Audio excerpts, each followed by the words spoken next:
this light in green? There's a button down there.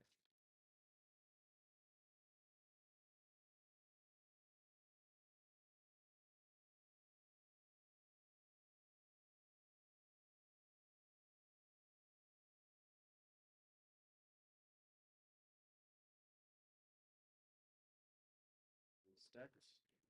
Good evening, our viewers.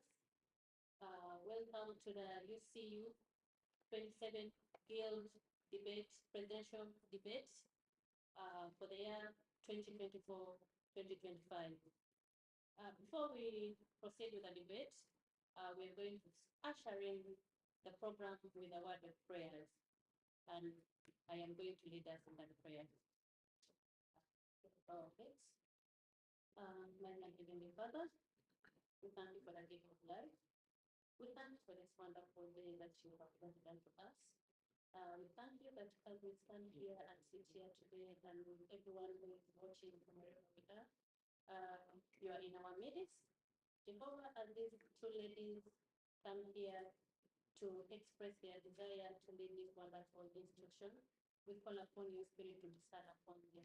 We call upon you to guide them. That Father, even as they take on the mantle, they shall be exemplary leaders. As you said in your book of 1 Peter chapter 5, verse 2 to 3, which says that leaders should be shepherds of God's flock, watching over them and being examples to the flock. Father, we pray that whoever will be entrusted with this matter of leadership shall be an exemplary leader, and that, Lord, she shall be someone who will be watching over the students in this university, and she will guide them to what is expected by the institution. Lord, you also say in your book of Mark 10, verses 42 to 45, that true leadership is about serving others and not to be served.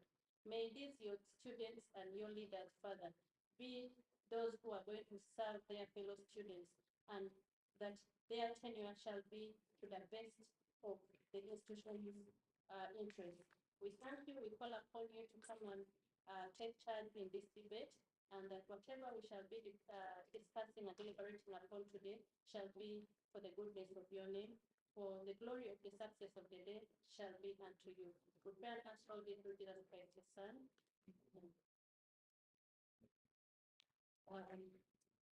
Thank you very much once again, and welcome to the 27th Guild Presidential Debate. I believe all of you, if not most of you, have been looking forward to this day because you have pertinent issues that you want to put across to these beautiful ladies here in order for them to be able to serve you, or for them to be able to be entrusted with the leadership of this institution. I am Elizabeth Achili, an alumni of this great institution, and I am going to be the co-moderator. However, before we proceed, let me first welcome our candidates into the debate. On my left, we have Mwesigwa Samantha Akankunda, and on my right, we have Lynn Abasa. Distinguished ladies, you are welcome to this debate. Feel at home. The people outside there are waiting to hear from you.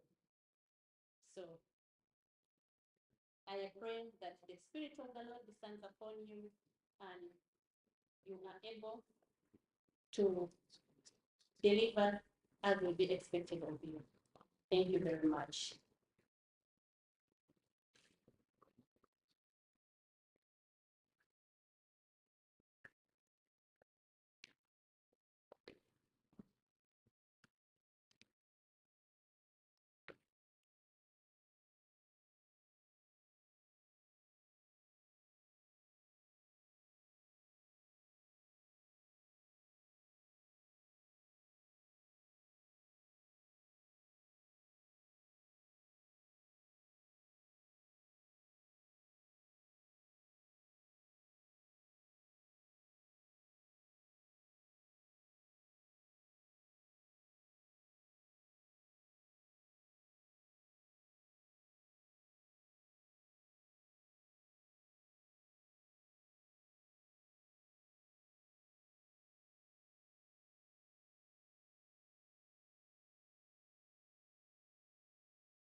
Very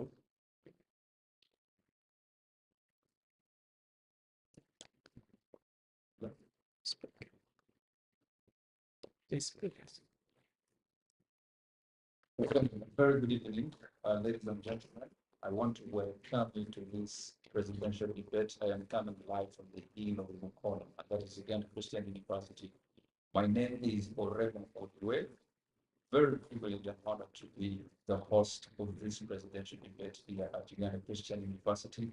The university is moving towards voting its guild government, the leadership of the 27th Guild of Uganda Christian University. So, ladies and gentlemen, you're welcome. And I just want to take this time to introduce to you the candidates that are running to take up the most big job or the top job at Uganda Christian University on campus. On my right, I have Miss Samantha, who is a student of law, and she's one of the candidates who are running for the position of presidency. Madam Samantha, you welcome. Thank you so much, Sam, and good evening to all the viewers. I would like to take this opportunity to thank you all for attending this Zoom. It's something that's very important and very critical because now you're able to listen to our manifestos and you can more properly hold us accountable. You can hear what I have to say, you can hear what Lynn has to say, and you can see who has the manifesto that you want to be embodied by the 27th Guild government, and you can have a more informed vote. So thank you so much for taking up your civic duty, and I hope that you're able to listen to that so individual and one what you buy into. Right, thank you very much, Samantha. Samantha is a student from the Faculty of Law, and we've heard from her, she has introduced herself. Then on my right, there is Miss Avasta Lynn. Lynn is a student from the School of Medicine at Uganda Christian University. Madam President, you Thank you. Good evening, everyone. I hope you're all well, and this is the time we've all been waiting for to actually listen from the both of us at the same time, so that you can really see who is eligible for this post, who is going to be your next president, who you actually want to vote. So today is the day, and this is the time where you take control over your own narrative and what you have to share. So thank you for tuning in. Thank you for watching. Please listen to the end and have a good day. Okay, thank you very much, Lynn. And ladies and gentlemen, we're going to start our debate officially, and we're going to be questioning key things that should inform the students' fraternity of Uganda Christian University on who to vote. Voting is slated for the 22nd of November, that is next Friday. And so I want to give a very big appreciation to the management of UCU, but also the management of the election team for putting a platform for students to get informed on who to vote when voting time comes. And that explains the reason why we are sitting here for this debate, for us to know who to vote based on what they will be in position to share with us, how they will be in position to deliberate on the issues that they want to tackle as student leaders here at the university. Now, first things first, I want to basically unearth the experiences that we have with the candidates we are having here. It's so amusing that out of the very many students at Uganda Christian University, we have over 7,000 students, but you can see in front here we have only two ladies running for this very good position, topmost position at Uganda Christian University, and this is, I think, is a very serious operation on affirmative action at Uganda Christian University. But first things first, I want to start with you, Samantha. In just in less than 1 minute, you can tell us about your leadership experience, where did you start from, and what kind of leadership positions have you been positioned to hold in the past, just briefly, and then we shall go into the details. All right. Thank you so much for that. And before I start, I think, like you mentioned, it's a testament of affirmative action. Not only affirmative action, it's also a testament to UCU's motto, which is being the center of excellence at the heart of Africa. The fact that for the first time in UCU's history, I think the first time maybe in the history of a major university in Uganda, we have two ladies vying for the position of the president. So it's something that I've wanted to be part of, and I'm glad that I'm here doing it today, and we're making history together. Now, as for my previous leadership experiences, I started being a leader all throughout childhood. Um, my first leadership experience actually was being the head girl at Kampala Primary School. This was back in 2014, which actually taught me a lot of leadership experiences and qualities such as being a team player. Later on in my high school, I was part of the student council. I was also the head of delegates of the Uganda Model United Nations, which is a society that brings together different students all across the Ugandan community. And it taught me a lot about my communication skills, my eloquency, and what's being a team player. Again, in high school, I started my society called Africa's Future Leaders, which is aimed at transforming the mindsets of African youth. Here at Uganda Christian University, I have continued as in my position as president of AFL. And so far, we have organized different roundtables. Our most recent roundtable was actually with Supreme Court Justice Mike Chibuta, where he came and took the time to speak to us about the steps that he took to reach where he was. And this is something I'm very passionate about, creating opportunities for students to be in rooms with people who they admire so that they can push forward their visions, they can push forward their dreams. Here at UCU, I was also part of the 26th Bill government as a justice in the tribunal. Of course, I was not party to any executive decisions due to the separation of powers, but I got a glimpse into the inner workings of a bill government. And I think that puts me at a key advantage because I know exactly what goes into the running of a bill government. Thank you very much. That is a brief of the experience that Mwesige Lynn comes with in this game elections. And so you report outside there that you will know what the blessing of the kind of encounter she has had in the past with student leadership. I would also love to hear from you, Ms. Abasalin, your experience. What kind of experience have you had before you started, thinking of running for presidency at Uganda Christian University? Thank you. To me, I believe that leadership starts from home because leaders are literally born, but leaders are made. And the kind of home you come from is what shapes you into being a leader. Not everyone comes from a home where you are given the opportunities or the freedom to actually be a leader. No, but at my home, I am not a leader by choice, but I am a leader by choice. In that I am actually a big sister to many. I am a big sister to many, and that alone is leadership. And from home, I believe further growing into my Christian journey in the Christian ministry, I have been a leader in church in various ways. I have been the head of welfare at church. Yes, I have. And this has actually taught me that God is the one who makes leaders. Now God is the one who shapes you into a leader. You come from home and then you meet God. That has been my journey. From home to God, and God is the one who sets up a leader and looks down on you. So yes, that has been my leadership journey. Now, thank you very much, Madam Lynn. And we've had good experience. The community outside here has had good experience. And those who are going to follow this debate later, this is an online debate, which will still be accessed by even those who have not attended at this particular point in time. Now, I want us to start our debate officially to question, first and foremost, I want to turn to, once again, Madam Samantha. Samantha. The most important thing I want to know is why the president? Why the president of Uganda Christian University? What is compelling you to run for president?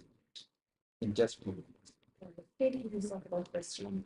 I'm standing for your president because of two reasons. One, I want to serve the student body of Uganda Christian University.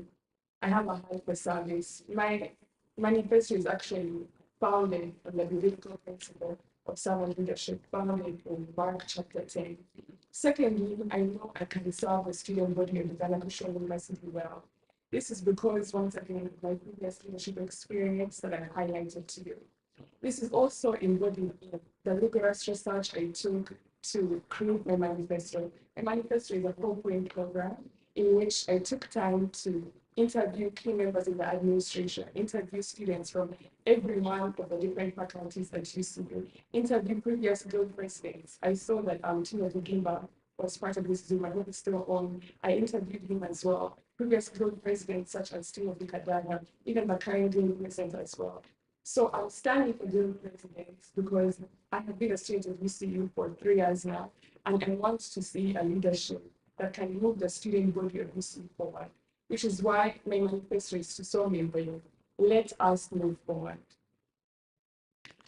Okay, thank you. Thank you very much. I want to pose the same question to you, Madam Samantha. Why did President not MP maybe School of Medicine? Why did you take the board position to run for the president? Madam Louise. I chose to run the bill because one, it has been a dream of mine since year one. I actually wanted to be an active leader in this university. Second, I believe that the Bible says that the servant is the greatest within them. Even our Lord Jesus Christ came to serve us. And to me, leadership is taking care of those in our church, not me having the power and actually not doing anything. Yes, as she said, it's actually a good thing because when she was reaching out to the same leaders, actually I also reached out to some of those leaders. And I think they also share their ideas on what leadership should be for this. Yeah. Thank you very much, Lynn. I don't know why I'm forgetting your name, but I do know you are Lynn, and you are Abasa as well. Now, to you, Samantha, why should a student vote you, not Lynn? Why should they vote you? You have talked about the 4-point program. What is the agenda you have for the students of this university? Thank you for that question once again. I don't want to play the politics of I am better than you or is better than you. Rather, I want the student body to vote for somebody whose manifesto they want to be realized. Vote for somebody whose vision you want to be embodied in the 27th year of government. Now, my manifesto, it's a 4-point program. If you believe that this is the manifesto that should reflect the 27th year of government, that is the reason you should vote for me. Not because I'm better than anyone is better than me. Vote for us based on our manifestos. Vote for us, as Martin Luther King said in his I Have a Dream speech, vote for us based on the content of our characters. And this is embodied in our manifestos. And our manifesto is a 4-point program. Like I said, I took deliberate steps to reach out to different players within the UCU community. I reached out to members of the administration. I reached out to every single representative in the different faculties at UCU. I reached out to current and previous guild presidents, and I came up with different issues that affect my student body. But in my manifesto, I've only included the things that are achievable in my 3 semesters as a guild president. These are firstly, tuition, secondly, security, thirdly, student life, and finally, accountability. Now, tuition is one of the biggest challenges that's faced by students at UCU. They either face it directly in the sense that they are going through tuition challenges themselves, or they face it indirectly in the sense that they have a friend or a classmate who is unable to pay for their fees. Now, realistically speaking, I'm not going to promise you to change the tuition policy at UCU because I cannot change it as a guild president. What I can do, however, is mitigate the negative impacts of this tuition policy. How will I do that? In 2 steps.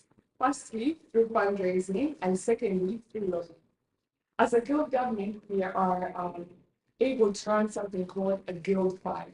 And in this guild fund, we can run different activities. We actually get sponsorship from the administration as well as the different activities we can raise to put as much money in the guild fund, which then will be able to help students who are struggling with tuition. Now, in my research, when I was speaking particularly to the 22nd guild president, that was Timothy Kadanga, he was the guild president that introduced the idea of the guild run actually. And in his tenure, he was able to raise only about 100 million Italian shillings for the Guild Fund. Now, this is a vision I think is achievable as well for me as your 27 Guild president. Being able to generate as much money as possible in the Guild Fund to be able to help as many students who apply for the Guild Fund. But additionally, there are students who the Guild Fund does not cater for full tuition. Rather, it gives students top ups. So, what about those students who maybe have a balance of, let's say, 1 million, and you have been given 300,000 by the Guild Fund? Will you be able to get that 700,000? Sometimes it's really not possible. So, in my manifesto, I have also introduced the idea of lobbying. I think other universities such as Makerere, Bar University of Science and Technology, as well as KLU, have more scholarships available to their students than we do here at UCU. When I was interacting with the student body, some of them are actually unaware of the different scholarships here at UCU. Although we do have some, but we need to get more. And that's one of the things that's within my manifesto.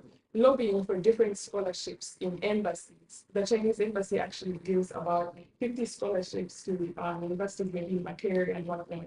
Lobbying in these different private institutions, in embassies, and government agencies for more scholarship opportunities to be generated here at UCU. Additionally, in my manifesto, we have created the idea of a guild scholarship.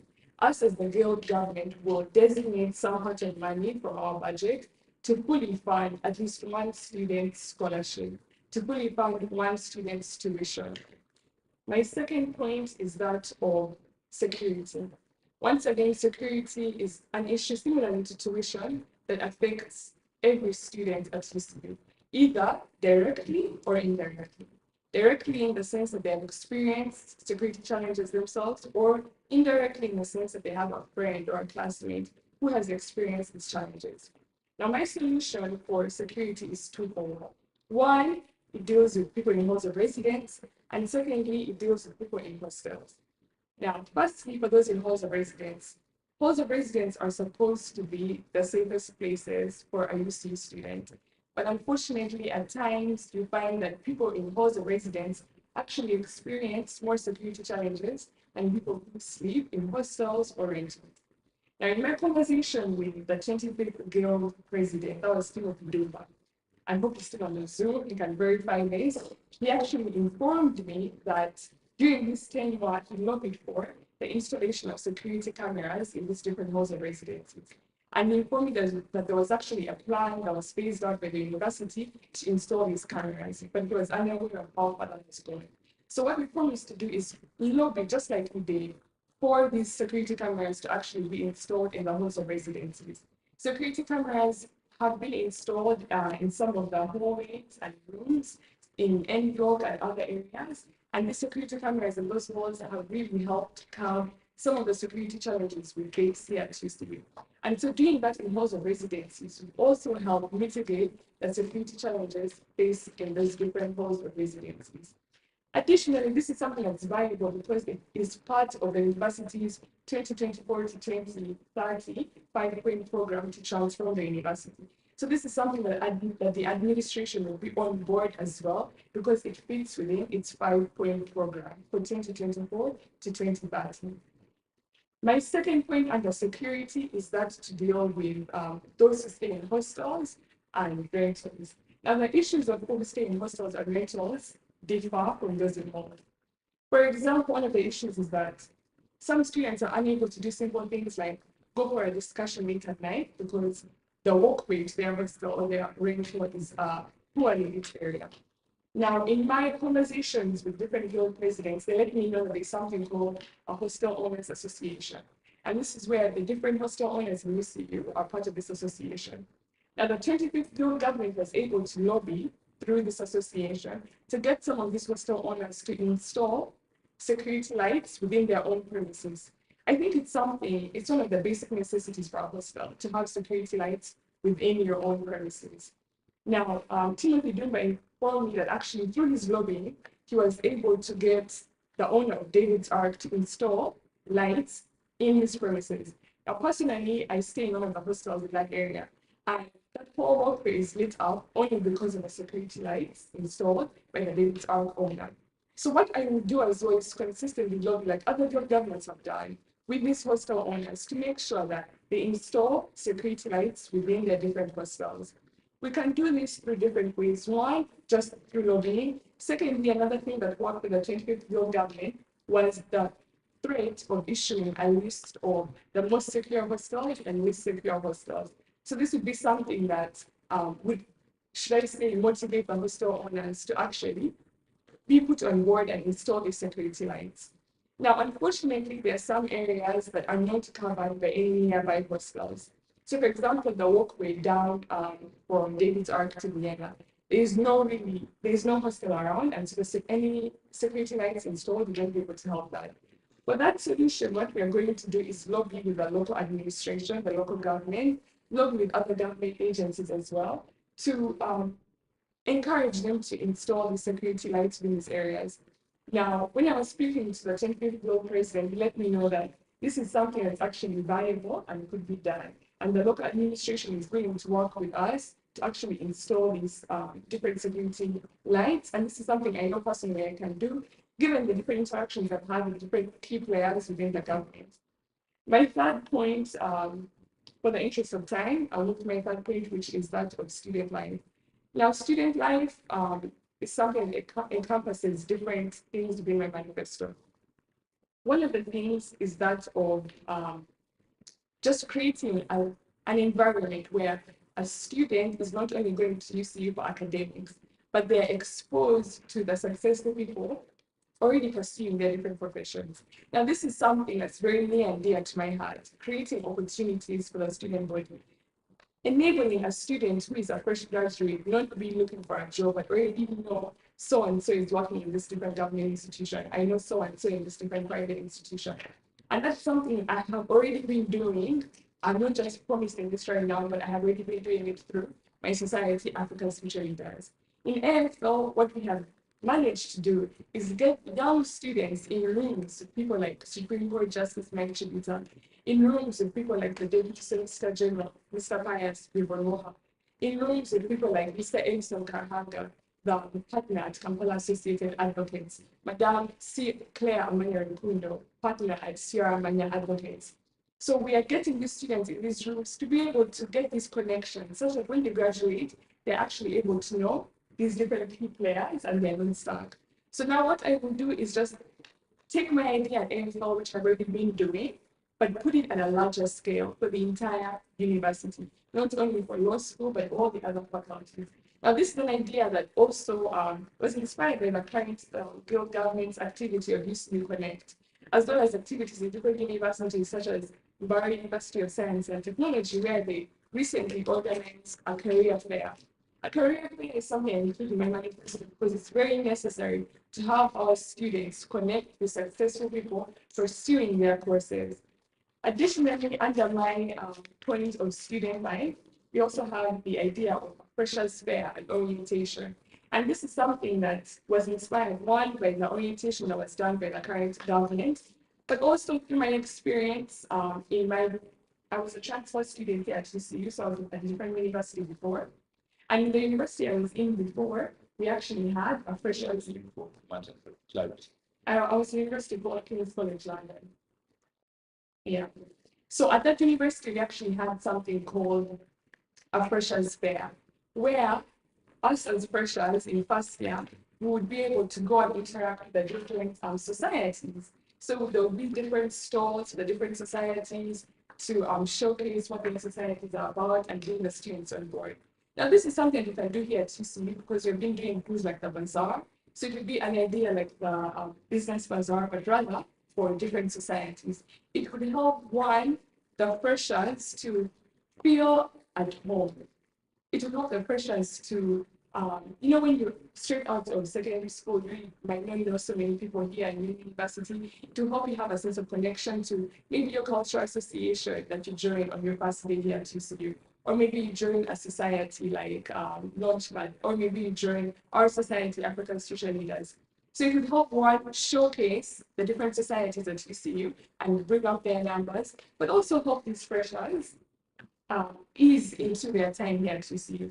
Additionally, we have other Okay, we're going to conclude, but we have other ideas like the cultural gala and international games galas, making sure that these galas are as fully funded by the Guild government as possible, so that we can really showcase our different cultures here at UCU and embrace the love for culture.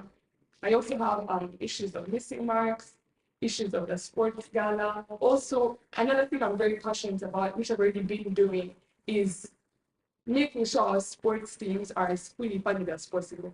Our sports teams really represent our university ably, and we should be able to provide for them as a guild government. I've already, during my campaigns, we donated some balls to the volleyball team, we donated something to the football team, and so this is something that I'll be able to do on a larger scale once elected as guild president. Finally, we have my point of accountability. Accountability is something I'm very passionate about. And so what we'll do as a 27 field government is include things like town hall meetings, where you're able to talk with your guild representatives at least twice every month, such that we are able to know your different problems and you can come to us and we can solve them for you. And you're able to hold us more properly accountable, because we don't want to only campaign and then disappear after the campaigns. We'll be with you throughout the entire process. Under accountability, we have many other issues, but for the interest of time, I'll conclude there. Right, thank you. Thank you very much, Samantha, for laying out your manifesto to the students of Uganda Christian University, but also the public. I'm very convinced that we have well-wishers. I remember in the day when we were publishing this conversation, this debate, a number of people who ideally are not students of Uganda Christian University were really interested, and that was when the concept of national leadership. You're not just running for the students of UCU, but when you get a student leadership position to the level of a president nationally. So I want to turn to you, Madam Lynn Havasa, who is also one of the contenders. The same question I asked to Samantha, if you want to ask him.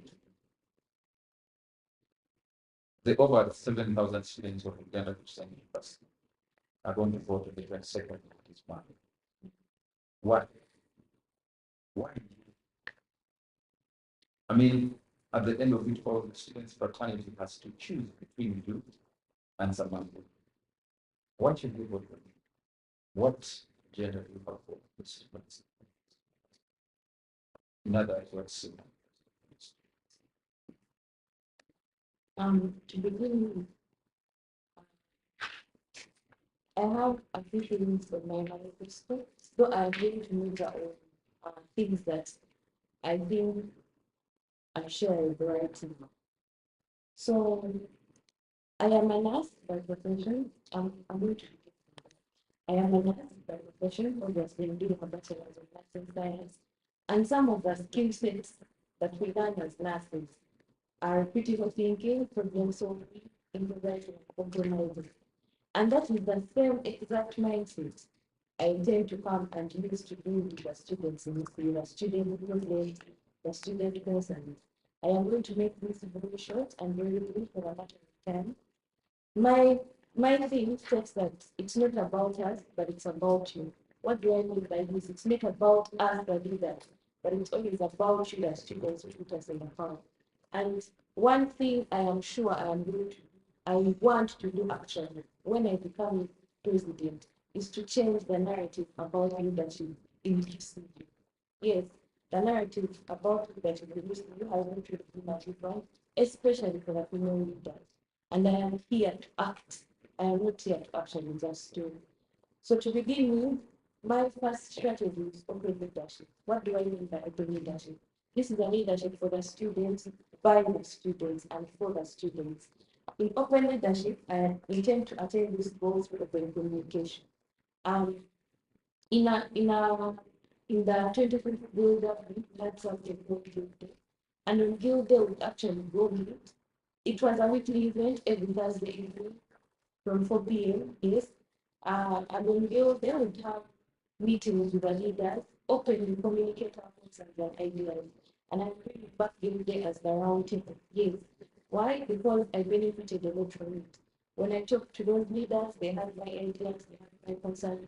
And as a student, I felt seen, I felt heard, I felt understood. And that is the same feeling I want to actually give to all of you. Secondly, I am going to work closely with classmates. Reason being, your classmate is the first person you need to impact you to. That is the first leader you have. And classmates actually know the students better than the larger students body. Let me say they will know my class rep knows me better than our parent guild president, I can say. You understand?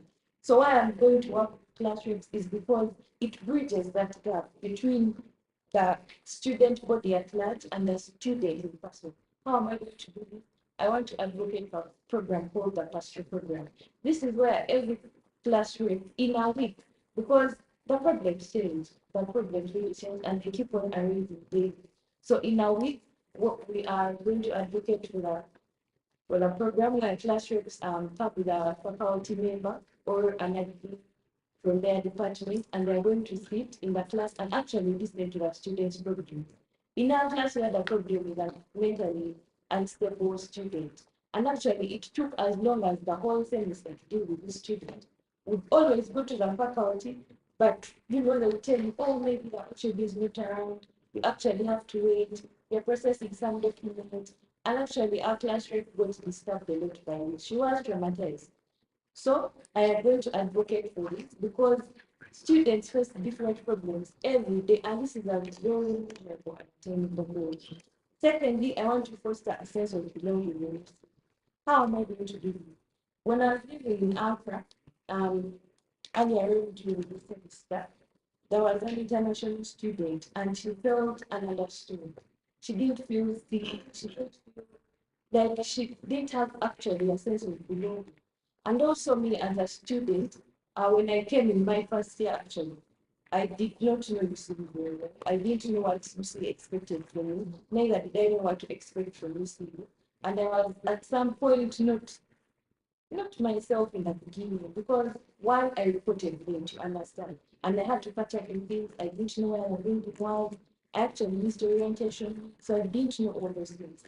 What I'm going to advocate for is peer mentorship programs, whereby we are going to again work with our class reps, because your class reps know you better. And the student who helped me overcome those challenges was a senior. She was actually in year 3 and I was in year 4. And she actually reached out to me. They were put in a group and she reached out to me and she's like, oh, if you're stuck or if you need any help, please reach out. And she was of great help. And I understand all the frustrations, especially international students with me. Why? When they come to Uganda, they are new to Uganda, they are new to the news, they are new to the environment, they are new to the weather. But the international students who have been here before them can actually be there for them when they need them in those challenging times and periods. The same goes for our normal students, the year ones who come in. Yes. So in that peer mentorship program, as I was saying, still working with our class reps, we are going to get, obviously, our class rep was his or her students.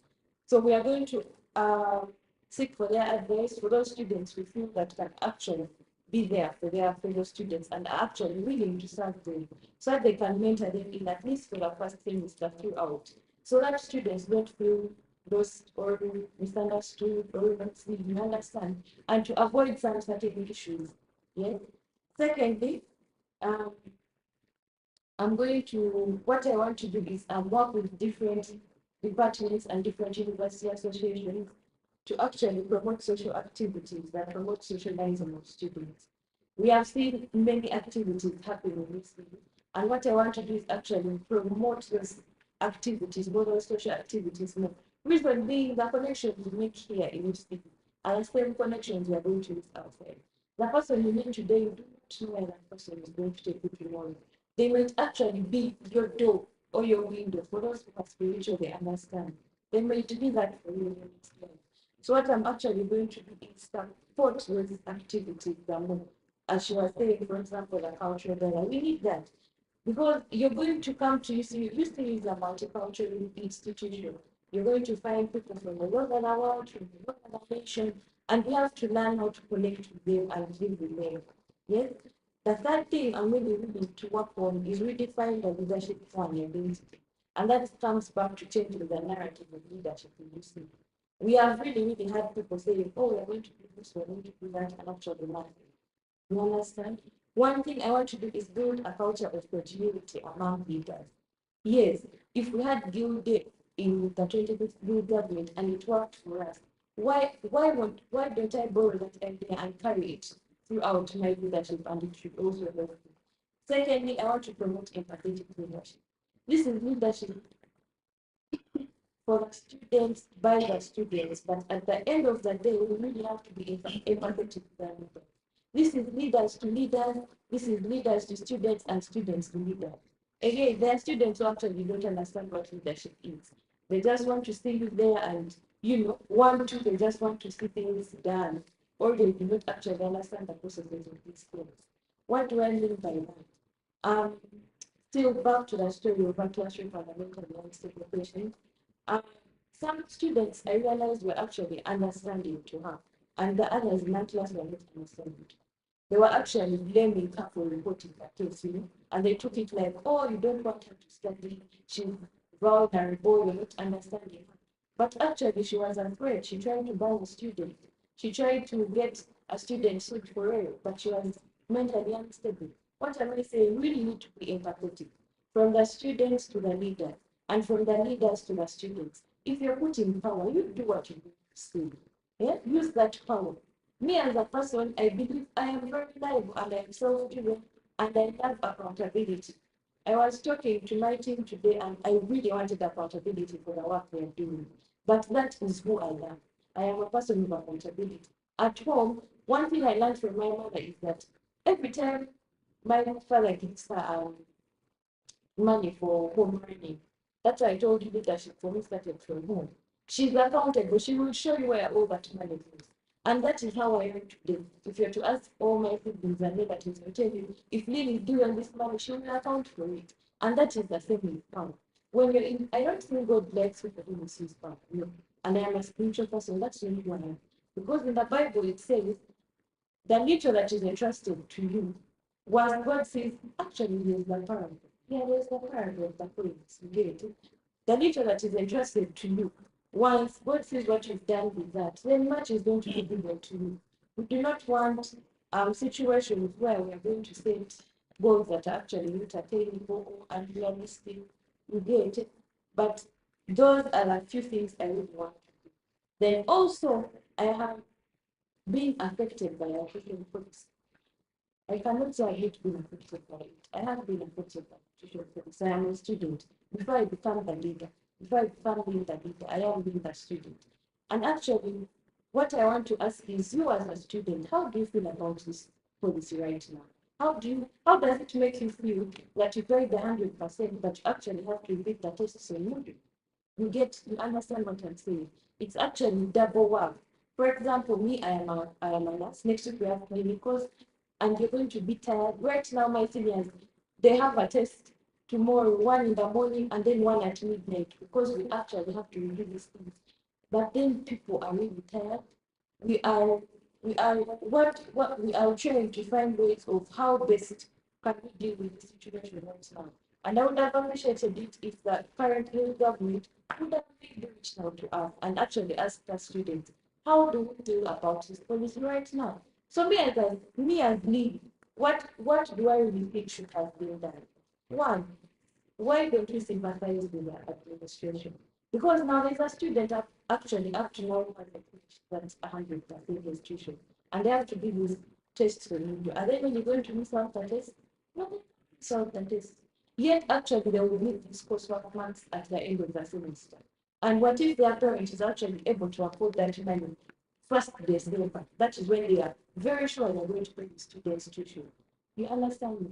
And I feel like why don't we do the test off midday sometime so that these students who actually haven't finished still have the test marks, and at the end of the day they have when they complete their tuition they can actually their marks can actually be reflected on out. And for me, why do I have to go through all this double work of redoing the tests for midday? And why does the university implement this policy in the middle of the semester? Why don't they give us time to react? Why don't they listen to our ideas? I am a problem solver and what I really want is for the administration to listen to the students, their concerns, what is affecting them, what is squeezing them, And with those few words, I want to thank you for your audience. Right. Thank you very much. Thank you very much, Lynn. Um, Lynn has been in position to extensively, give us her manifesto and what she plans to do for the student community of Uganda Christian University. We have also had the opportunity to hear from Samantha, who is the running colleague. They're running for the position of presidency, two of them. Now, I want to come back to you, Lee, just before I can come back to Samantha. You've talked about a number of things, but also from my understanding, you were a student from the School of Medicine. You were a student of nursing. Now, we are having a national crisis. I don't know if you've been seeing different students who are pursuing medical courses around the country, running battles with the Ministry of Health on the question of deployment on internship. In your manifesto, I have not heard you talk about anything to do with the plight of a medical student. You know what it takes for someone to pursue medicine, for someone to reach the School of Medicine at different universities. These are students who I can tell you are very hardworking, study medicine for 5 years, and at the end of it all, they are not deployed. These students actually from high school, some people call them mad people because of the focus and the attention they have on their books. At the end, they are not deployed after a big hustle in the School of Medicine. What have you done in the past as a student who is in the medical field? And what do you plan to do to ensure that this national crisis is addressed? Because it's embarrassing for the medical student to finish the course and remain at home and not going to practice. Your view on this? My view on this is that as a student of nursing, also me, I'm seeing the crisis. Obviously, that is where I'm thinking. And I'm going to answer this question personally, because to me, this is what I plan to do. What do I plan to do? Some students, for example, I am a nurse, I'm going to finish 4 years, and I have to do my 1 year internship, and after that, I'm going to finish my license. But what do I plan to do with that license in case I am not employed or deployed in? Understand me? Before we go to getting the license, I want to know because there is a problem at the level of deployment. Someone who is studying, yes, someone who is studying medicine right now is not certain whether he or she is going to be deployed to do internship because that is done by government. That's why you see the students running battles with the officials at the Ministry of Health. What is your plan to ensure that the students, for example, at UCU, let's say the discussion with Uganda Christian University, those who are pursuing medicine, what is your plan? Because these are part of your concept. What is your plan to ensure that they don't run battles, ensure that they are deployed to do internship and that at the end get practicing life? Thank you for clearing that. Actually, not deployment after the license, but deployment before the license, that the internship process that has been taken. One is to actually work with the ministry and understand why are we having this crisis in the first place. Is it because the nurses are actually more than the patients, or is it because that we actually have few facilities in the country?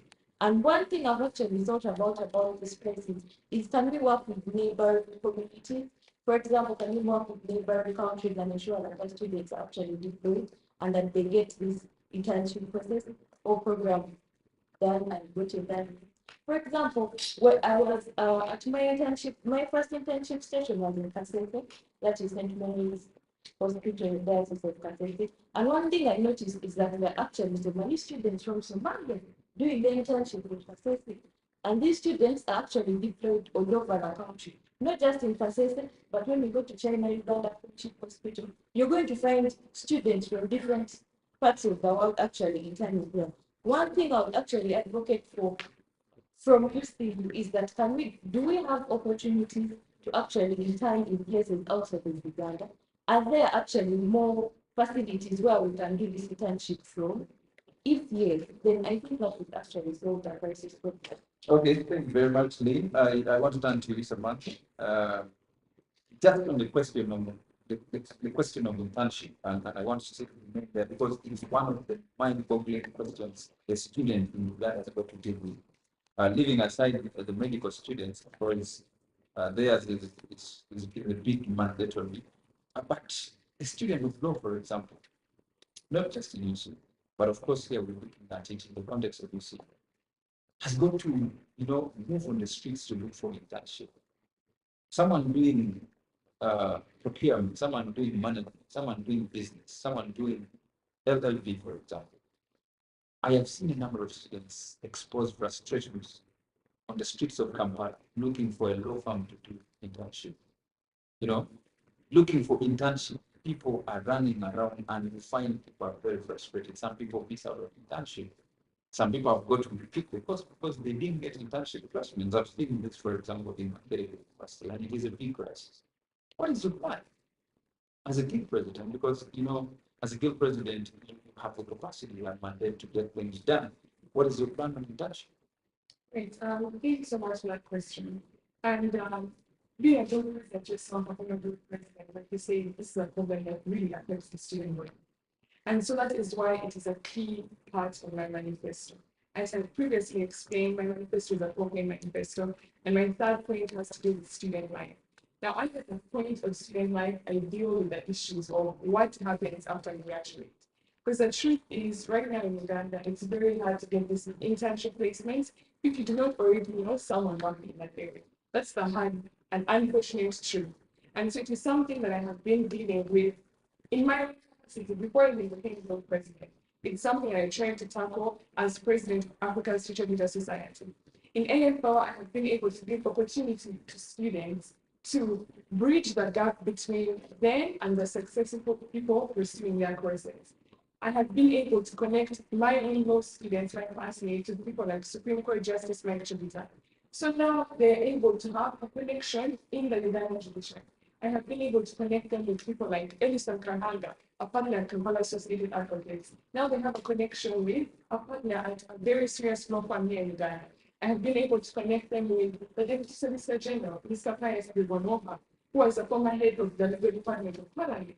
I've been able to connect them with people like Claire Emmanuel Nkungu, who is a founding partner of Sierra Money Advocates. So this is something I have done before and I'm going to continue to do if given the mandate to serve as the 27th Guild President. I'll continue to create these opportunities because I know that if we only stop at reading books, we will be out there looking for jobs because we're unable to know people who are already there. And so, again, in my manifesto, I talked about universities such as the University of Science and Technology, which currently organize a career fair, where we bring these important, where we bring these different professions to come and speak to the students such that they already have connections in these different law firms, or for the case of medical students in the different ministries and governments and whatnot, for the business students in the different private institutions, the different banks, or in the case of journalists in the different media houses in Uganda.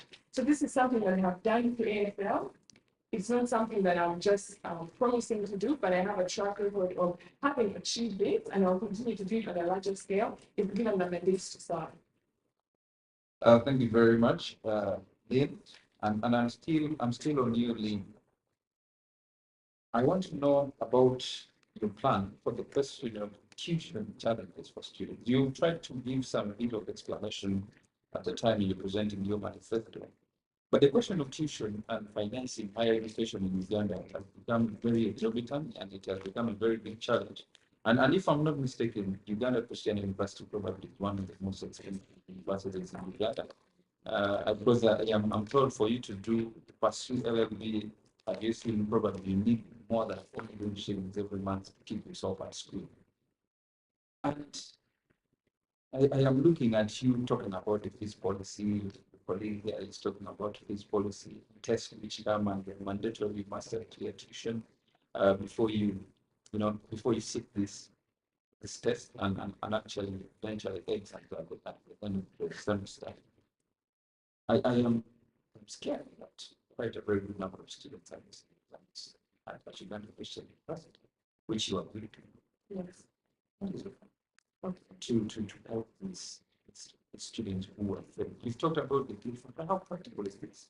Because you're talking about giving a total 300,000 and the tuition for example, the language. Almost only 4 million shillings, and the guild fund has offered you 300,000. I mean, how will you do exams and how will you complete your program at the university? Thank you so much for that question. Now, once again, this is something that's very near and dear to my heart. And it's something that has really pains me to see as students unable to sit their papers. It really hurts me when I see a classmate of mine going through tuition challenges. Because it's not someone who really doesn't want to sit papers. This is not someone who has not put in the work. But this is simply someone who, unfortunately, due to the circumstances around their life right now, they're unable to continue their education. And it's a very unfair situation. Now, my solution to that, once again, we have to be realistic. I'm not going to sit here and promise that I'm going to reduce the tuition here at UCU. Because that's something as yourself, as a former group president, you know that there's some things that we cannot achieve, especially in a small tenure of 3 semesters. If reduction of tuition could have been possible, my very competent and able predecessors would have been able to do that, but it has not been done. So what I promise to do, however, is to mitigate the negative impacts of this tuition policy. One, through, like you mentioned, the Guild Fund, fundraising money for the Guild Fund. And secondly, through lobbying for different scholarship opportunities. Like you see, the Guild Fund right now only offers about 300,000 Uganda shillings. But the truth is, there are some students who only have small balances. Yeah. There are some students who have balances maybe of 300,000 or 200,000. And so for those students, the Guild Fund is very vital for them, and it significantly helps them, as it has been helping students in the past. There's students maybe on the Zoom who can attest that they were able to sit these recent exams because of the top-up they got from the Guild Fund. Now, unfortunately, like rightly mentioned, there are some students who have bigger balances, right? Balances like 1 million, 2 million. What about those students? Because the truth is 300,000 will not help them. That is why my solution is twofold. And the second part is lobbying for scholarships. You are the former deputy president of Makerere University. I'm very sure you can attest that there are many more scholarship opportunities in Makerere than there are here at UCU. Yes? Now, what we promise to do is lobby for more scholarship opportunities. This is something that I know is possible because there are different government institutions, different embassies, different private organizations that already sponsor students in different institutions like Makerere, institutions like MAS, institutions like KIU. So I will continue to lobby for more scholarship opportunities to be available to students at UCU. And I know it's something that's achievable because it has been done before in different institutions. Additionally, under my regime, we'll introduce something called the Guild Scholarship, where as a Guild government, we pay fully the tuition of one student or maybe a couple of students fully who are struggling with their tuition. Thank you very much, Samantha. Samantha keeps calling me the former president. Well, we're going to deal with that later. Now, let me come back to you, Lee. I didn't hear you talk on. I didn't hear your agenda on the co-curricular activities. And this, it is interesting that we are having kind of leadership at a time when the talents industry is one of the most lucrative that we're having in the world. If I can just give you examples of of some of the most successful people in the world. For example, Barnaby is an artist who is very rich man. He is very wealthy, and whatever wealth he's having is ideally not gathered from academic qualifications, but it's because of the talent that he has. Talk about Ronaldo. And you know how rich football is. People are playing basketball. You know, I think if you look at the wealth and the network of NBA players, you realize what I'm talking about. People are very, very rich. And in your agenda, I did not hear about co-curricular activities. You did not give us a plan outside the classroom. What is the fate of talented students in this university in the event that you become the guild president of Uganda Christian University? Given, putting respect to the fact that Uganda Christian University is known for sports as well. Actually talked about it. I just think we're going to get it or into it. But I talked about supporting students and activities that promote socializing. And in this, I also talked about what is association.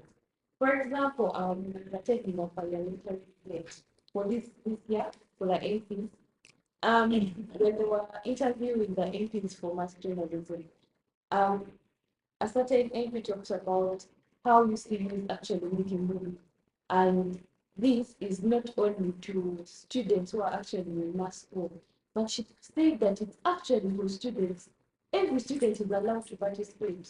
Me personally, I did not, to be honest, I did not know that it is for all students to participate. But one thing I say is that I am very willing to work with associations. For example, I've had those paint and sip. Yeah, that is paint and sip outside, but obviously if it is to come to Mokono, you see it is not going to be paint and sip. Maybe paint and follow. Students actually have different and various talents.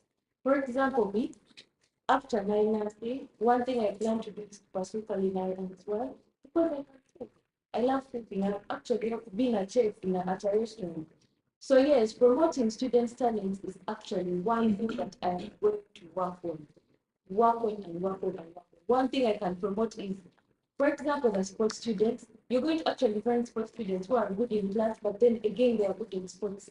Even the Bible talks about it. The talents with the talents in I'm sorry, the parable with the talents. These people had talents, but what is going to their talent? Obviously, education is not the answer to everything.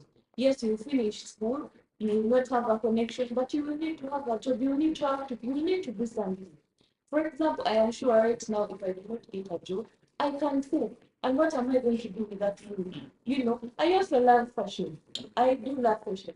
I met when I was interacting with our students at the Department of Visual Arts down just next to the gate, the small gate at the I met a girl with campus. And we talked. She loves fashion. And I also love fashion in my own thing. So I am very sure if nursing fails, God forbid nursing can't fail. But aside from nursing, like Balapo, actually we have very big musicians who are dentists, people who are lawyers, but they are actually using their talents to make money. We now have social media. We now have you might do other things. So I'm saying it's actually very important to nurture students, to nurture their talents. And one thing I'm going to advocate for is actually those are the social activities I'm talking about. Okay. Yes, Thank you. Thank you very much, Lynn, but I'm still on you. I want to get one thing clear with you. You know, when you were making your presentation on the agenda you have for the students of this great university, you did bring out that you did bring out an issue to do with repetitions from different governments, different aspirants in the past. You know, people come make a number of promises to the students of this university, but when they become leaders, when actually they're given the mandate and the power, they tend to forget about what they told the people, focus on themselves, and before you get to know, their term is off and they've not made any impact in society. I want to know how you think and what are the tenets of this uniqueness that you're going to have in UW, given the fact that on the 22nd of this month, the students at this university cross their eyes and meet with the global. One thing I really want to do is build a culture of continuity. What I mean, as we've talked about it briefly, continuity is if a leader did this, how best can I implement it and actually build it into the culture of the university? Why I'm doing this is because these leaders have come before us. They actually know this university better than us. They know the students, they have made mistakes, and we're actually able to learn from these mistakes. One thing I actually want to do is create a foundation where the past leaders actually engage with upcoming and future leaders. Not to look for them, no, but it should become like a responsibility. For example, if I am the guild, if I am the 27th guild president of UCU, what I'm going to do for the incoming guild president is we have actually, this is going to be something formal. It should be done every year. Once this president is coming in, we are going to talk to them. We are going to encourage them. Obviously, we are going to give them lessons from the mistakes we have done, because their mistakes teach us a lot. We actually learn from them very, very much. Reason being, students' problems arise. It's like the same problem, but in a different body. And then we have to deal with it over and over and over and over again. Thank you. Thank you very much, Lynn. Let me ladies and gentlemen, you still following Uganda Christian University Guild Presidential Debate of 2024. The university is headed to decide the next leadership of the university, the next leadership, and that is the 27th Guild government of Uganda Christian University. The voting is slated for 22nd November, and that is next Friday. The two ladies you see here are the two people who are running for the top job here at Uganda Christian University in the Guild. I want to come back to you, Madam Samantha. I love the Oxygen name so much, being Pan Africanist. I'm so much inclined to African names. Now, I know one thing for a fact that you're very, keen and alert to the knowledge that Uganda Christian University is a university that is under the Church of Uganda. Yes, it's a Christian university under Church of Uganda. Now, one of the most fundamental things that I would want to know from you, recently the Church of Uganda has been struggling with the Canterbury, the England Church, on the issue of gay rights, or what you can call the LGBTQ plus community. Now, you being a legal student, you're in year two. Yeah. You're in year three, and if I can borrow from Makerere University, the lecturers at the School of Law are the people who have been fronting and creating a context that the community must understand, on issues to do with gay rights. They say it's a right, and from a legal perspective, they say they are not part of this, but it is a right, and so the rights of the people must be honored. I am looking at you conflicting with the university because the principles of the university, do not entertain this. Because this is a Christian university. Secondly, the university is under the leadership, the management, and the ownership of Church of Uganda. How are we trying to balance as a career law student who probably is interested in defending human rights, respecting career and respecting the interests of the university as a guild president? Because when you become a president, it is a high position of influence. What should we expect from you? And how do you expect to juggle around and run through these links that you want to find yourself?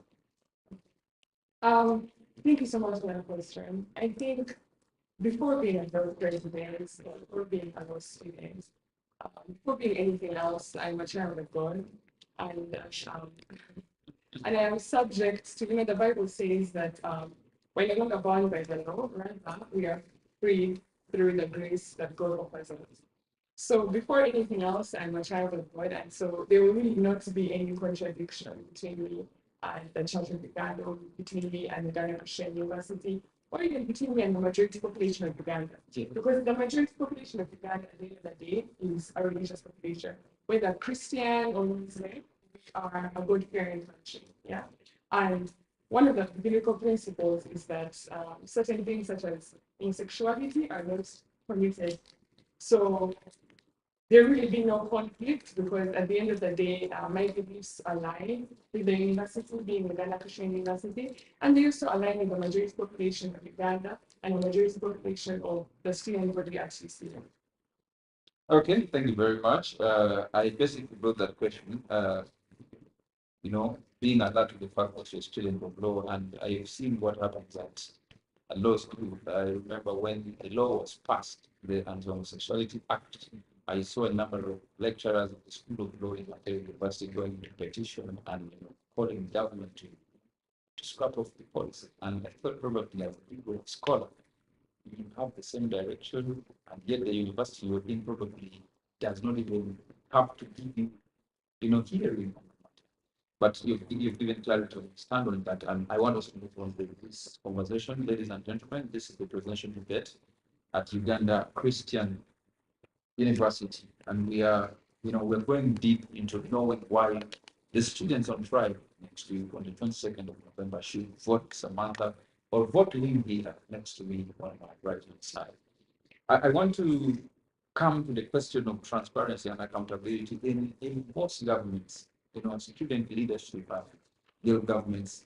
I think you've always had scandals of student leaders mismanaging funds and running away with money meant to create impact in the life of the students at the university. What is your accountability strategy? You did talk about it, but I want to know, because this thing happened time and again. I want to know your uniqueness in the aspect of accountability. If During this was possible, so you are going to do this and this and this. Sure, we are going to do it. People have done this and this again, the sort of men to change the life of students at university. What is your strategy? Within yourself, in the office of the president, but also within your ministers. If the students trust you to be there with president. Thank you so much for that question. Firstly, I think before I ask anyone to do anything, I have to believe myself as a leader. And so my manifesto is based on the biblical principle of servant leadership. And that is exactly what the leadership style I intend to have if God gives me the ability to serve as a 27th president.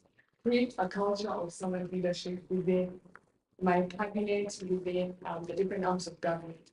And so with creating a culture of servant leadership, we'll be able to have the interests of the student body at heart as our number one priority. And so when you have that, issues of lack of accountability really mitigate. Secondly, we have things like under my accountability is my fourth point in my manifesto. We are creating issues like I spoke to the 25th president, let me know that in his tenure, the cabinet members would have mentors who are members of the administration. So that is something that I want to introduce or continue as well. Make sure that myself as president and my cabinet members as well, we have mentors who are members of the administration who we have to account to, who we have to seek guidance from as well to guide us in these different positions. Additionally, another thing that we will encourage to have is something called work plans, making sure that these different government officials submit work plans to a body comprised of myself and their different mentors who will be members of the administration of what they plan to do with the resources given in their different ministries in the semester. The other issue as well, which I would love to have implemented, is something that was recommended by my former boss, the Chief Justice of the 26th government, who recommended the introduction of something called an IGG's office here at UCU. So that would be something that would be very important to have implemented because the IGG's office would be directly responsible to holding government officials accountable. Thank you. Thank you. Thank you very much, Lynn. Sorry, Samantha. Thank you very much, Samantha, for the response on this matter. The question of accountability is a very serious issue. And this is affecting many big governments across the country. We have had stories of people disappearing with resources, sleeping on resources, and misusing and making false accountability. I will want to hope that your government is going to be a different one or it's going to serve the interest of the students of a Christian university. Now, let me come to you, Lynn. Want to talk about the question of diversity and inclusion. One thing that we shall appreciate is that out of the very many students we have at Uganda Christian University, the students are drawn from all walks of life in the country, but also is outside the borders of Uganda. The plan of inclusion and ensuring cultural diversity, where students can live outside without following basic sentiments like you know, what is going to do up for the harmonious university where people, feel the pain of one another, consider the fact that I am actually I am fully I am an so or from the land of the Ramas. Okay. I think before we all knew our culture and our tribes, we were all first human. And to me, when I meet someone, I'm not looking at their culture or where their background, but I'm looking at the human of me and how just can I help this human. Yes. In my manifesto, I talked about open leadership. A leadership for the students, by the students, and to the students. One, open leadership encourages transparency. It is going to also encourage collaboration. Collaboration, this is between obviously all the, for example, on the student body, we are all from different cultures and groups of life, all with different upbringing. And also open leadership also encourages shared decision making. For example, if in Uganda there is one thing they do, and you know that this thing is going to be personal leadership, I would love to borrow that. I'm not going to say just because they are Uganda, I'm not actually going to borrow that idea. in Wanyankole, one thing they like doing is investing in maybe farms and cattle, and when I'm with Wanyankole, how best can I learn from them? One thing is that I love learning from culture. Actually, last night I interacted with a Nigerian, and actually loved what I learned from this student. So open leadership, open communication. This is how I'm actually going to ensure that all cultures and all different people from different groups of time are actually included in this program. Okay, thank you. We have a grand plan on building inclusion. You view on the issue of inclusion, but also promoting cultural diversity, unity among the students. Thank you so much. I'm glad that I also answered the question because it's something I really wanted to answer and something that I'm very, very passionate about. I'm a Pan-African, which is why I decided to have my slogan in Swahili. I wanted my slogan not to be in English, but to be in an African language. What is your slogan? I remember when I was running for bill as well, I put mine in Swahili. My slogan is something Something which for the purpose of the consumer outside there, what is the meaning? It means let's move forward. Okay. You can proceed. If I can kindly ask, what was your slogan? My slogan was Umoja ni Nguvu. Which to the non-Swahili speaker? Umoja ni Nguvu means unity, strength. Yeah, we are stronger together. When you're united, you are strong. Strength in unity. Umoja, oneness. You can proceed with your explanation on inclusion and cultural diversity. So that is one of the reasons I wanted my slogan not to be in English, but to be in a language that really defines us as not as Ugandans, but also as the entire African community. Because UCU is not only a university that has a Ugandan student population, it also has international students on board as well. So I wanted a slogan that would make them feel included as well. We have students from Kenya, from Tanzania, from DRC, from Nigeria, and whatnot. So I wanted a slogan that would make everyone feel at home. And recently I was speaking to one of the students who is from Tanzania, and he let me know that when he had my slogan so in big, he said, Kabisa, she's the one for the job, yeah? So truly and truly, unity is something that's very, very important to me. And so one of the ways I need to do this in my manifesto is two parts. One, I will make sure that my cabinet, because as a global president in the global institution, we are given the ability to appoint different members to our cabinet. And so I'll make sure that my cabinet is representative of one, the different faculties here at UCU, the different schools, making sure that they have representative from every single school within the UCU community. Secondly, I will make sure that our cabinet is also representative of the different cultures here at UCU, the different tribes that we have, and the different international student communities that we have. Okay, thank you very much, Samantha, for your submission of this. Ladies and gentlemen who are following us online, we have colleagues following us on Zoom, people who are following us on YouTube. At the end of the presentation from the two candidates, we're going to open the platform for you to ask questions. We're going to take a maximum of 4 questions.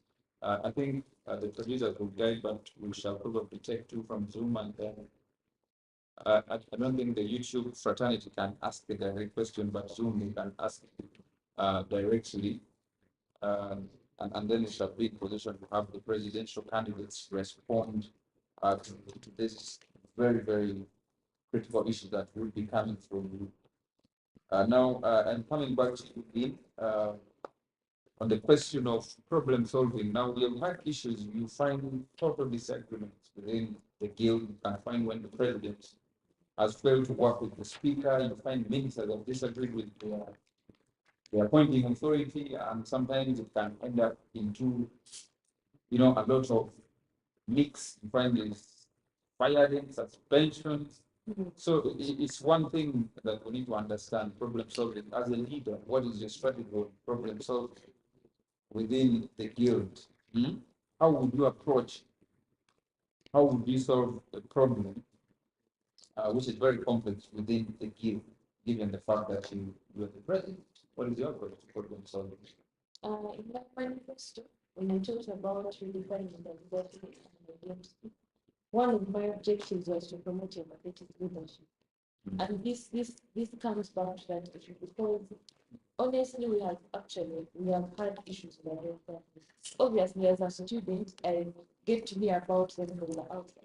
Yes, and I will actually make myself and get them the value. One thing I plan to do is actually instill core values among students. Values like kindness, empathy, and goodness. One thing I've learned in church, okay, along my Christian walk with God, is that there's something called the ripple effect of goodness, where you're going to do one good thing for someone, and that one good thing is actually going to inspire them to do something good to someone else. Yes? Another thing is making good leaders know who we are. In our church, we have something they have taught us as members of the church, where you're actually a representation of your leader, wherever you go. What you do, people are going to judge it based on your leader. For example, we're all seated here and we're talking about the 25th Blue government, the 24th Blue government, the 26th Blue government. But actually, you're going to find that those leaders actually maybe had good years and maybe they actually didn't make mistakes. But because they were the head of the body, like Jesus Christ is the head of the church, they're actually going to look at the leader and everything is going to fall back to you, the leader. So at the end of the day, their identity is what I'm going to implement and instill in my leaders is that we are one. We are one because we are on the same government. We are one because we have the same purpose, but we have the same purpose and we're all driving to the same goal. Whoever looks at you looks at the student body representative. Whatever your neighbor does, your next immediate leader, whatever they do, at the end of the day, it is going to come back and be judged on you and by you. One thing we have to understand as leaders is that we have to work together and not against each other. And at the end of the day, we have to know what are you leaving behind. The leaders coming in the next government, what are they going to find? What are you handing over to them? And what is the narrative you have left about leadership in the students' minds? Yes? And at the end of the day, this is Uganda Christian University. As a Christian leaders, what are those core values that you have within you that you can share as leaders and actually make leadership more enjoyable and better for all of us? Thank you, Lynn. I'm seeing already questions flowing online on YouTube and Zoom. People are warming up to ask a lot of questions to the candidates. But just before we can go there, I also want to listen from Samantha on her strategy on problem solving. You are up because I want to assure you it is part of leadership that in one morning we're going to knock your heads probably. The speaker of the Minister of Finance. You never know, you knock your head probably with even your patron of the guild. What is your agenda? Because the moment you can't solve problems, then you're going to procrastinate on the implementation of the manifesto. And the moment you're affected in the implementation of the manifesto, who suffers? The electorates, the people who vote you, the guild. What is your agenda on problem solving? Thank you for that question. I think being a problem solver is something that's very critical for any leader who's aspiring to be a leader or in opposition. Yes. Now, as I had previously mentioned, I've held various leadership positions before, all throughout China. And I really like the importance of teamwork, the importance of having a unified vision and a clear vision at home. So my solution to problems such as this is creating a scenario where we as a group government, every level of government, must be empowered, such that they are able to run the group government even without me being there. We need to have a group government where every single member is included and empowered to do their jobs. Additionally, we need to have, like I previously mentioned, mentorship system, a mentorship system with members of the administration, because these are all that at the end of the day. They have experienced various governments before, more than we ever have. And so they will be in the perfect position to give us clarity on how to move forward when we experience certain obstacles. So that is my agenda for such issues. Ladies and gentlemen, we are coming to the questions that you're bringing. I just want to request that you hold on a little bit as we complete with the questioning this side, and then we shall get to that side. But Samantha, you have talked about you have explained the question of problem solving within the guild, and yeah, but we can move on from that. Now, the other thing is on top of your manifesto that you have, the guild must keep on evolving. We must experience evolution of the guild.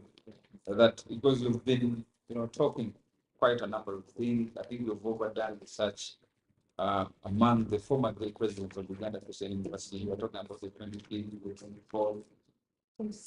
You know, and you seem to be planning to benchmark with what they did so that probably you can also get another chance to, to implement some of the things they did.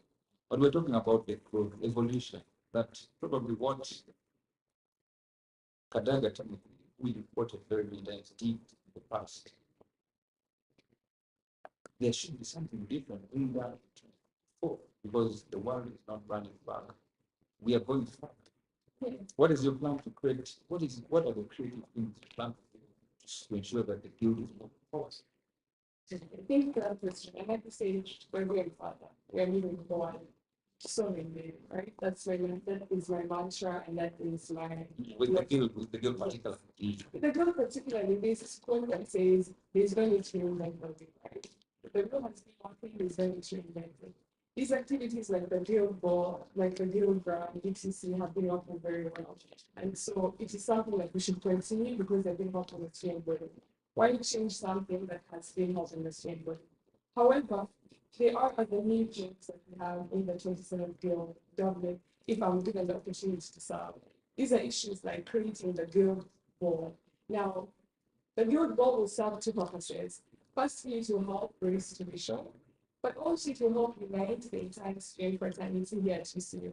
In conducting research, I actually found out that the different schools and faculties at UCU feel a bit disjointed. And so we have different society boards, the law society board, the engineering board. Why not have a guild board for the entire UCU fraternity organized with the guild government? So this is a new idea that has never been done before that we intend to implement if given the mandates to solve, amongst others. For example, the guild scholarship, that's something that hasn't been done before. Usually what guild governments do is they give out a certain amount of money, like 300,000 UCC. So in the 27th guild government, we will introduce a guild scholarship, which should be something like this, fully paid by the guild government. So we have other issues as well that are new, like the career fair, like a freshers orientation. Yes, amongst others. Okay, your take on the same, Dave? Your take on the same. We were saying that we must have evolution, we must change technique, we must have change technique shaping the guild. That the guild that served today has, one of the things we've done, and how shall we see development and growth of the guild? Like, how shall we be in position to experience creative ideas? What is your plan to ensure that the guild moves forward, keeps evolving and getting a better skill for itself? One thing I've actually noticed is that most students, still this funds back to funds, is that most students don't know where these funds go. We all pay student activity fee and we pay guild fee. And one thing I want to implement is actually issuing clear and transparent budget and audit reports. The audit reports obviously are going to be within the student body. And once these reports are audited, we actually want, this is going to promote transparency. We want students to know where did your money go. We had a situation where a certain guild official misused funds, and we actually just didn't know where these funds go or what these funds are used for.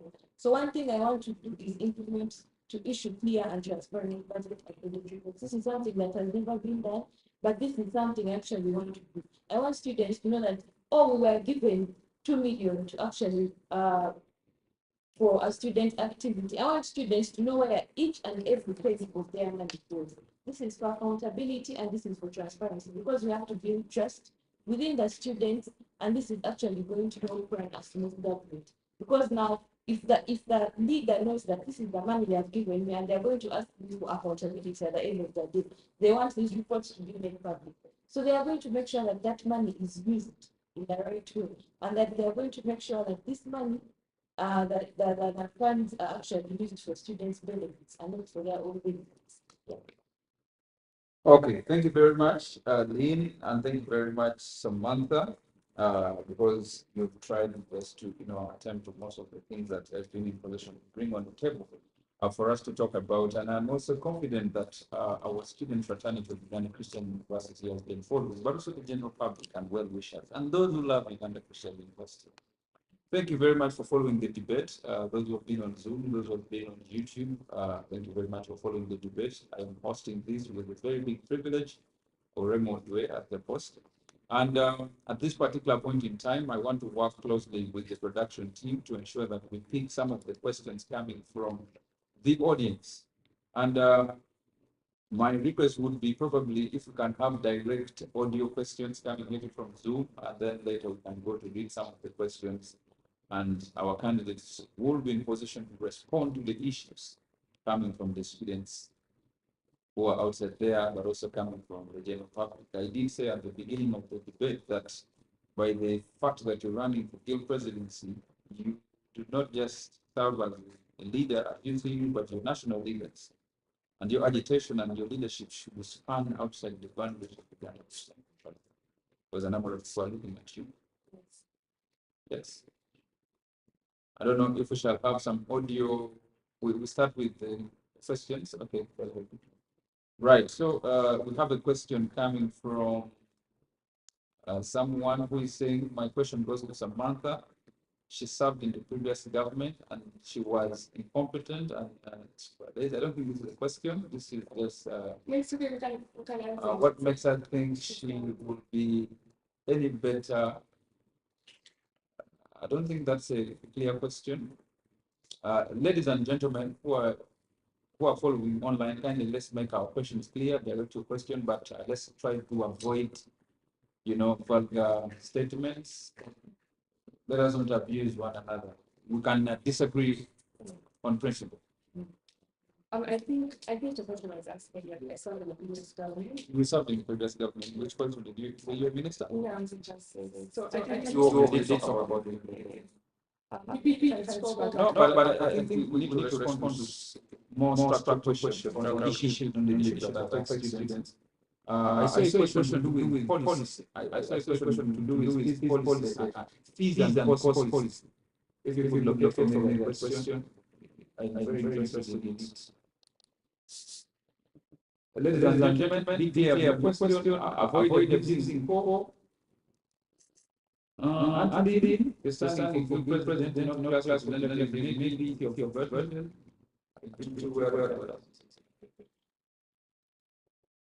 To both candidates, there has been in the current government, created distrust between the guild, students, and administration. Students have reached a point where they feel that the administration makes proposals that passes them with other stakeholders, especially students being taken into account. What do they have to do to bridge the gap created between the administration, the guild, and students, with all the parties being listened to or even have harmony with the administration? An example, actually, the current program on online exam and the early 100% tuition period, where some students aren't allowed to access alpha or model. And I think we talked about this issue. But I need you to clarify to Mr. Chivila, who was asked this question. What is your plan on the 100% tuition clearance before you can sit a test, before you access alpha and I think the question there was, what can we do to make sure that the students actually part of these policies being achieved? and inclusion of the student leadership and the students. Yes, inclusion of student leadership. Now, my plan for that would be, of course, as a young president, you are the advocate of the student body. We are the representative of the students to the administration. And it is your job to be able to articulate to the administration the concerns and the queries of the student body. Now, in issues such as tuition, of course, recently there was a policy that has been introduced where you cannot sit for courseworks before paying 100%. And it wasn't a policy before in school. So these are policies that are really affecting the student. And I think what the student body wants, one of the main things they want is just to feel part of the process of making these decisions, to be made aware. I think we're made aware of that policy. We had a coursework test the next day, and then also were informed that we need to have paid 100%. Unfortunately, students cannot gather 100% tuition in a span of a day or a week, right? Yeah, it's a big challenge. Yes. It's quite a big challenge, not just in UCU, all over the country. Students are suffering. Yes, it's a very big challenge. So what we intend to do as a Guild government in that scenario, what we have done is sat down as a Guild cabinet and under the hierarchy of power here at UCU, the Guild government could write a resolution and pass it, especially if it has to do with things like academic certification. Could come up with a resolution and pass it on to the director of student affairs. If then that resolution is not be passed, we could pass it to the DVC or academics. And then if not, we could pass it on further down to the vice chancellor or further down to the council. So what we intend to do, if God gives us the mandate to serve as a council of Guild government, is actually reach out to these key stakeholders, make sure that one, we know the challenges of the student body, and secondly, we are able to actually articulate these challenges to these different key stakeholders, to the DOSA's office, to the DVC academics, to the vice chancellor, and let them know that there are certain issues that a student cannot really be expected to pay for tuition a day before they have to sit a coursework test. It's really an unfair scenario that a government should be able to lobby for on behalf of their students, and it's something that we would do. Okay, thank you. And I want to turn to Lynn on the same issue, the same question on subject, inclusion. You know, what is your plan to ensure that policies are brought in conjunction and consultation with the guild? And I think when we say the guild, we don't necessarily mean the leadership of the guild, but the guild in turn was the all students fraternity, just as you are the representatives of the guild. So what is your plan? Because it's a very serious question, it's coming from the public. Inclusion of the guild, and then also make a comment on the different policy, the 100% clear policy before you seek for. In terms of the cost of the funding. At the beginning, actually, I think I talked about the policy, and I say that it is actually affecting all of us, and it is affecting me as a person. And I explained how, according to my own faculty and department, according to my own course. And what inclusion to me, purposely, my manifesto is coming from open leadership. That is one thing I am going to do, I really want to do. The transparency, the collaboration of MPs and cabinet members and class representatives among the student leaders, tackling campus issues collectively. For example, if I was in power right now, my main aim would actually be to be in contact with the class representatives and asking them, have these students done their test? Are they done with the test? How is this policy affecting them? Can we actually meet them and talk to them? Can we see a way forward? For example, there are some lecturers who are not going to give the students tests, but can we sympathize? Because leadership is about negotiating. It's about asking the administration to meet us 50-50. And how do we meet them 50-50? If this student doesn't have the tuition right now, can they actually sit the test and then they can keep the marks till the student is able to pay the marks and release the marks? This also can apply to the missing marks thing. One thing I've done in my faculty and actually other faculties have already is that when students are missing marks, yes, the truth is it can be a technical issue, or that the marks were actually approved and they are just going to be seen in the alpha and middle portals. But what can we do? Can we give these students hard copies of their marks to look at their marks so that they have accountability for the semester? Because some parents actually do ask for you. The other thing is, if including students in the open leadership strategy also encourages shared decision making. For example, before the student body makes that decision. Are we including students enough? Are we listening to them, to their concerns, to their ideas? Are we getting their feedback? It's very, very important to get feedback from students. And that's one thing I really want to work with. Okay, thank you very much, Lynn. I don't know, producer, shall we have any chance for someone to ask an audio question? Those on Zoom, Text. but just want to text. Now, I want to, as we wait for the production team to roll out some of the questions that you have there, we need to talk, because now, as a guild president, you have a very big role to ensure that the welfare of the students at the university is okay.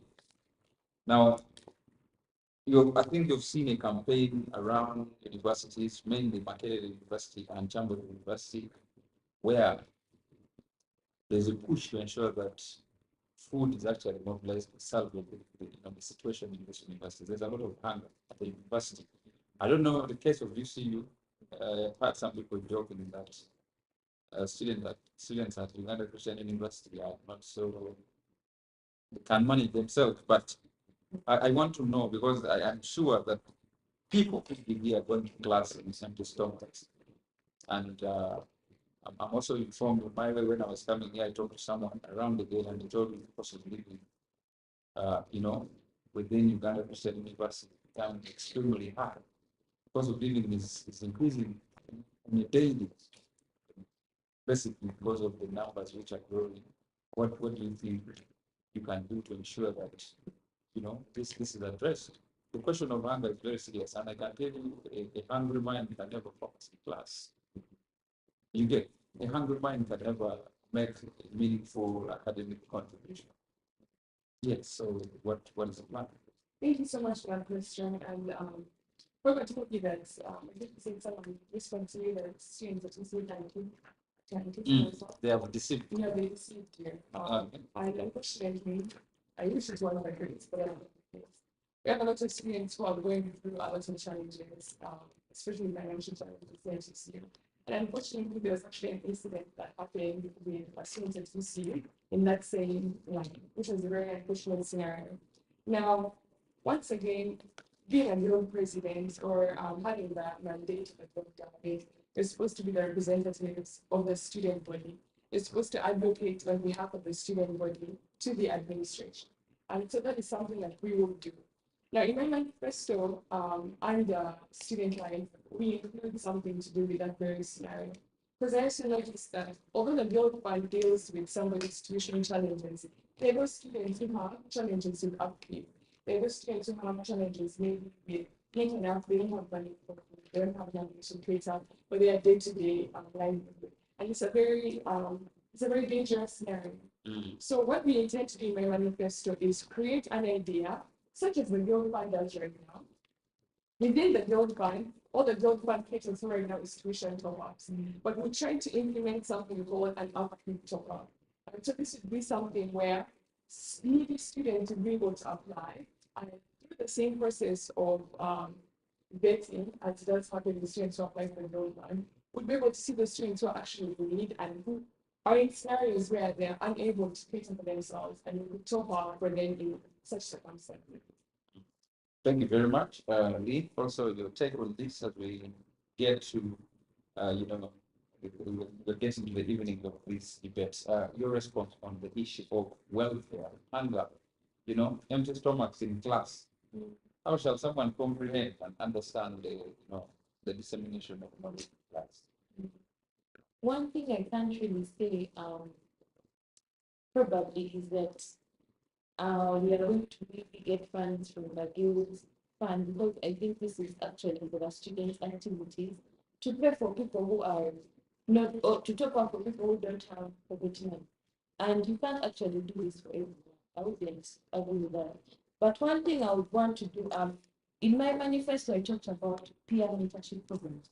What your peer mentor? This is someone you openly talk to. One thing international students face is the difficulty in learning how to cope up with the food. But what I've seen some Nigerians in our class do, in the nursing faculty, what they do is actually they actually sometimes come with their own food and they actually share this food. Me personally, what I have done, I can tell you, I have fed some students here, and they know I have. What we all have to a certain capacity. We all have to a certain capacity. Now, I'm not going to tell you that I'm actually going to carry money for my pocket and give you no. But one thing I can tell you is that if you have, please share with your friends. And one thing, the other thing I have seen is that we have a student actually in our class who has been able to sustain himself. Yeah, he used to pay this tuition, but now we thank God he's on scholarship and he's now paying his own rent, he's feeding himself. And what this student does is that he works as he studies. I am not going to say that the employment opportunities are very open, but one thing I can advocate for is working with the alumni and the external partners. You can find people, there are actually people who are willing to employ students just to enable them to get maybe money to sustain them, pay for their rent, and pay for their food. And if you're hungry, please reach out. Please reach out to anyone who can help you. Don't go hungry and then be in your house when you're very hungry and not able to eat. Okay, thank you very much, Lynn. I don't think production, I don't think there are some questions we are leaving behind which are serious. And if not, we can proceed. As we conclude the debate, ladies and gentlemen, just to remind you, we are coming live from Uganda Christian University as a speaker at the Hill of Honor, the Center of Excellence in Africa, in the heart of Africa. Now, the two ladies you see next to me, right and left, I did tell you at the beginning, they're running for the topmost position at Uganda Christian University amongst students. They're running for field presidency. And I did tell them at the beginning that by the virtue of being the president, you're a national leader. You are vying to be a national leader. Now, just to let you know, I think a week ago, the United States of America went to polls and reported the president. They recently elected Donald Trump as their next president for the next 4 years. I want to get to you, Dean, on this very particular issue. What bearings do you think the election and the successful victory of Donald Trump has on Uganda as a country? And I did say you're a national leader. A lot of people out there looking at you. What do you think Donald Trump's victory, has got to do with our country, Uganda? To start with, I think one thing I have really learned is that the more influential a nation is, the more influence it has on the less influential nations, I can say. Like the Western culture has a lot of influence on us. And one thing I have loved about Donald Trump is the support for Christianity. One, yes, this is Uganda Christian University. I'm sure there are very many Christians out there being persecuted just because they are Christians.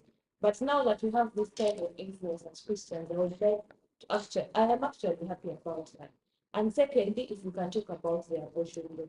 Yes, as a Christian, I also don't support ending someone's life just like that.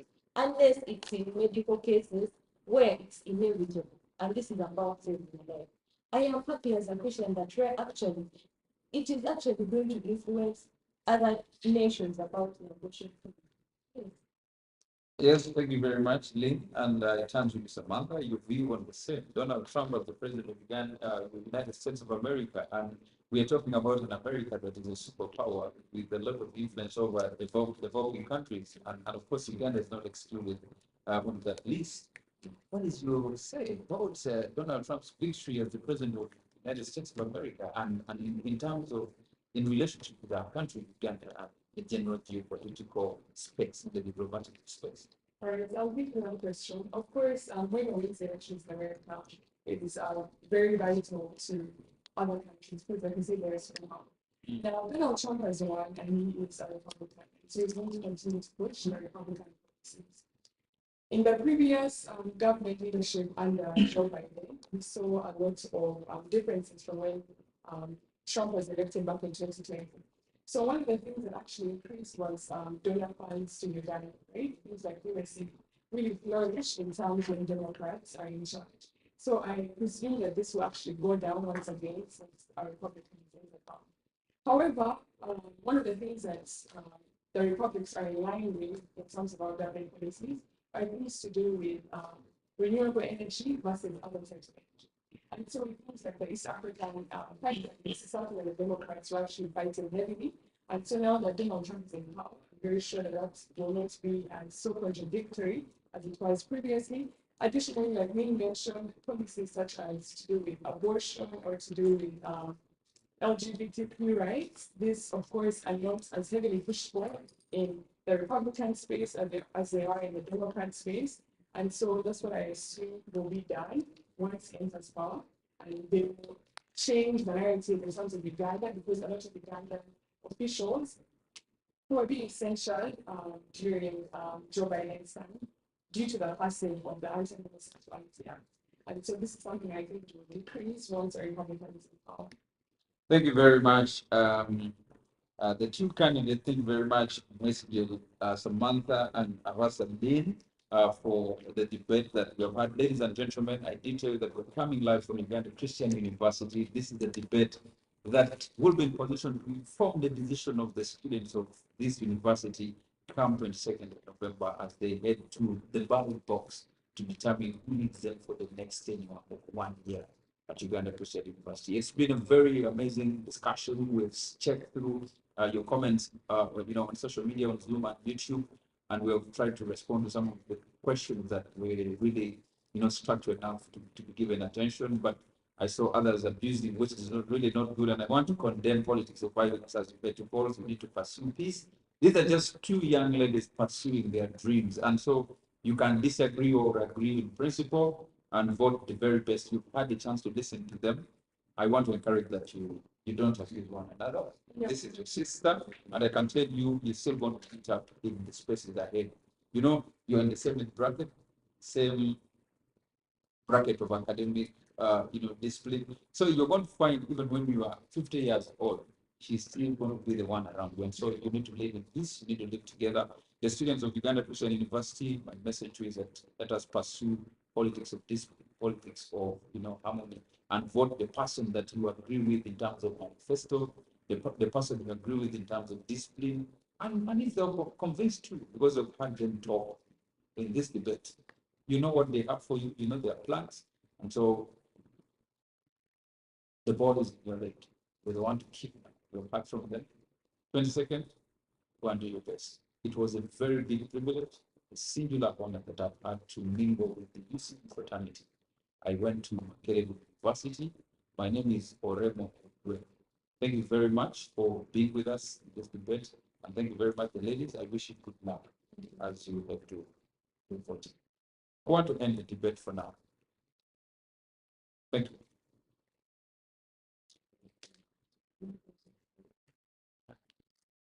First, thank you very much, ladies, for a good time. Hopefully, we can have this self-communication.